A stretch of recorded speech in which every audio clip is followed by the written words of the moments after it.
Breakout पर अपनी entry बनाना बंद कर दो। अगर आप भी इस तरह से जैसी रेजिस्टेंस का एक कैंडल ब्रेकआउट करती है अपनी एंट्री बना लेते हो और इसी वजह से आपका स्टॉप लॉस बार बार हिट होता है और मार्केट फिर नीचे चला जाता है। लेकिन टेंशन नहीं लेने का, क्योंकि इस वीडियो में आपके साथ एक ऐसी ब्रेकआउट स्ट्रेटजी शेयर करने वाला हूं जिसको यूज करके आप मार्केट के फेकआउट से बहुत हद तक बच भी सकते हो। तो वीडियो बहुत ही इंपॉर्टेंट होने वाला है, इसलिए इस वीडियो को बिना स्किप के पूरा देखना। बिना देरी के चलो वीडियो स्टार्ट करते हैं।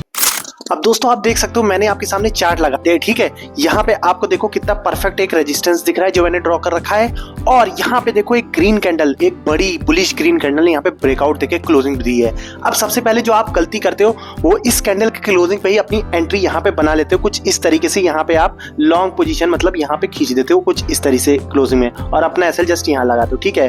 और उसके बाद क्या होता है, देखो इस तरह से मार्केट कुछ नीचे आके आपका एसएल हिट कर देता है जैसा आप देख रहे हो इस वाले चार्ट पे। अब देखो यहाँ पे जब इस ग्रीन कैंडल ने ब्रेकआउट किया, ठीक है, गौर से सुनना, यही स्ट्रेटजी ब्रेकआउट की जो आपको सक्सेसफुल बना सकती है। जब इस वाली ग्रीन कैंडल ने एक अच्छा ब्रेकआउट देके क्लोजिंग दी, अब मार्केट के पास कितने ऑप्शन है ऐसे सोचो। मार्केट के पास यहाँ पे 3 ऑप्शन है। क्या क्या? नंबर 1 ऑप्शन क्या है, जैसे ही इस ग्रीन कैंडल ने यहाँ पे क्लोजिंग दी है, हो सकता है मार्केट यहीं से ही सीधा ऊपर चला जाए, ठीक है। यहीं पे ग्रीन कैंडल और बन के ऊपर चला जाए, डायरेक्टली ऊपर चलता चला जाए, ठीक है। ये हो गया एक ऑप्शन।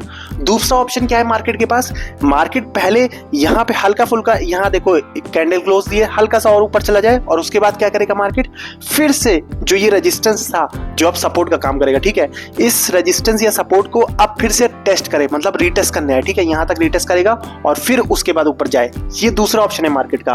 और तीसरा ऑप्शन क्या है, तीसरा ऑप्शन ये होगा कि ये सिर्फ फेक आउट है, मतलब ये जो ग्रीन कैंडल क्लोज की है ना, ये हम जैसे रिटेल ट्रेडरों को सिर्फ फंसाने के लिए बनाई गई, ठीक है। और हो सकता है मार्केट इसके बाद बहुत तेजी के साथ फिर से इस रेजिस्टेंस के नीचे आके क्लोजिंग दे दे और फिर मार्केट बहुत तेजी से नीचे गिर जाए।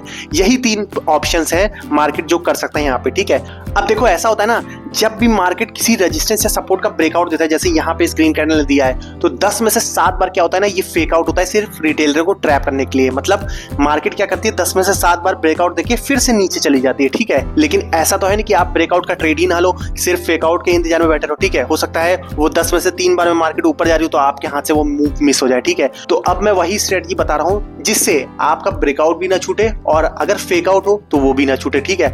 अब बात करते हैं मेन स्ट्रेटजी की। देखो स्ट्रेटजी बहुत सिंपल है, आपको सबसे पहले 3 काम करना है। पहला काम क्या करना है, इंडिकेटर्स पे जाना है और यहाँ पे वॉल्यूम टाइप कर लेना है। वॉल्यूम टाइप करके वॉल्यूम का इंडिकेटर अपने उस पे चार्ट पे लगा लेना है, ठीक है। इस तरह से जैसे मैंने लगाया बिल्कुल कॉपी कर लेना, और नीचे देखो जो कैंडल्स दिख रही है वही वॉल्यूम है। वो वॉल्यूम बता रही है कि हर कैंडल की वॉल्यूम कितनी है, मतलब कितने नंबर ऑफ बायर्स और सेलर्स हर कैंडल पे मौजूद है, ठीक है। दूसरा आपको क्या काम करना है, जैसे ही ये कैंडल ब्रेकआउट दे रही है ग्रीन वाली, यहाँ पे कभी एंट्री नहीं बनानी वरना आपका हमेशा स्टॉप लॉस हिट होने वाला है, ठीक है। तीसरा काम क्या करना है, जब भी ब्रेकआउट हो तो आपको रीटेस्ट का वेट करना है कि मार्केट ने जहां पे ब्रेकआउट दिया, अब आपको इंतजार करना है कि कब मार्केट फिर से इस रेजिस्टेंस पे जो अब सपोर्ट का काम करेगा, इस सपोर्ट पे फिर से आए यहाँ पे, ठीक है। तब आपको एंट्री बनाने की सोचनी है। अब आते हैं मेन काम पे। अब आपको ये पता चल गया ब्रेकआउट पे तुरंत एंट्री नहीं लेनी है, रीटेस्ट पे अपनी एंट्री बनानी है, ठीक है, और वॉल्यूम का इंडिकेटर लगा लेना है। अब देखो आपको क्या देखना है, यहाँ पे मेन चीज ये है, अब आपको चेक करना है जो ब्रेकआउट कैंडल जिसने दिया, ठीक है, जिसने रेजिस्टेंस को तोड़ के ऊपर क्लोजिंग दे रही है, ये वाली कैंडल, ठीक है, इसका वॉल्यूम देखो यहाँ पे नीचे, ये वाली कैंडल इसका वॉल्यूम है, ठीक है। और जो रीटेस्ट वाली कैंडल है, ये वाली, ये जो बड़ी सी कैंडल आ रही है, ठीक है, इसका वॉल्यूम देखो कितना ज्यादा है, ठीक है। देखो अगर आपको रीटेस्ट वाली कैंडल का वॉल्यूम बहुत ज्यादा दिख रहा है ब्रेकआउट वाली कैंडल के वॉल्यूम से, तो इसका मतलब यह है कि सेलर्स बहुत एग्रेसिव है, मतलब यहाँ पे बहुत हैवीली सेलिंग हुई है, ठीक है। तो इसलिए आपको यहाँ पे ब्रेकआउट की एंट्री नहीं लेनी है रीटेस्ट पर भी, समझे। रीटेस्ट पर एंट्री कब लोगे, आपको रीटेस्ट पर तभी एंट्री लेनी है जब ये जो ब्रेकआउट वाली कैंडल है ना, ये जो ब्रेकआउट करिए, इसका वॉल्यूम रीटेस्ट वाली कैंडल के वॉल्यूम से ज्यादा होना चाहिए।